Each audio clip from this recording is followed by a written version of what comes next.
Hello everyone, I'm Caleb with Danzy Design Build, and today I wanted to talk to you about fire sprinklers and basement finishing. So we are here in a basement finish in Draper, Utah that we are doing, and I just wanted to show you some of the things that fire sprinklers do to protect your home from a fire once one starts in your home.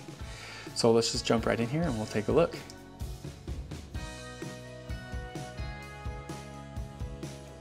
So the first thing to note is that fire sprinklers are not going to be required in all areas of Utah for all homes. So if your home already has fire sprinklers installed in the basement, it's because they're required for that area where you live.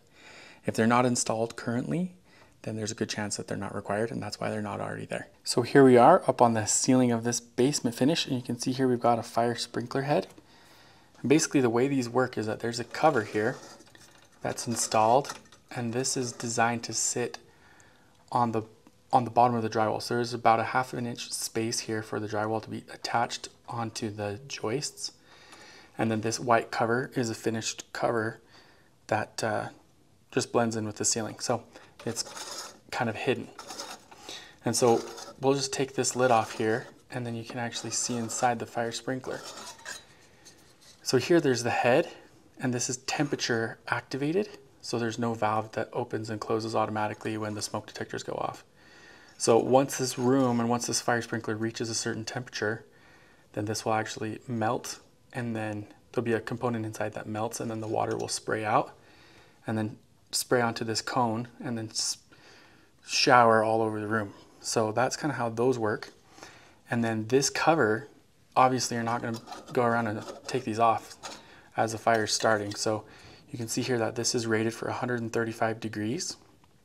And so that is the temperature at which this comes into two pieces. It falls apart basically at that temperature.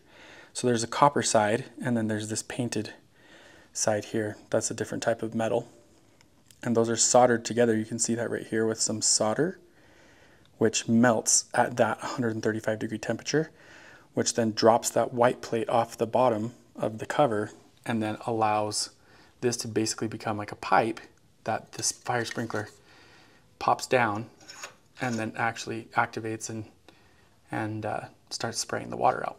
So for this basement finish, we are just working in conjunction with these existing fire sprinklers and protecting them while we're working around them and putting in the drywall. So we have these covers that we're going to put on just to protect these from getting dusted or too dusty and painted on or anything like that, so that they're in good working order when we're done. So we'll show you those too.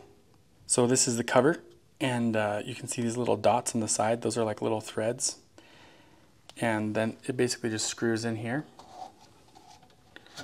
and then we'll protect this from getting dusty or painted on while we're finishing the basement. So we'll just leave it like that. So if you are needing help finishing your basement or remodeling your home, if you're considering getting some plans drawn up for a project that you'd like to do, you can reach us on our website, danzydesignbuild.com, and schedule a consultation there. We'd love to talk to you. Thanks for your time today, and have a great week. Talk to you later. Bye-bye.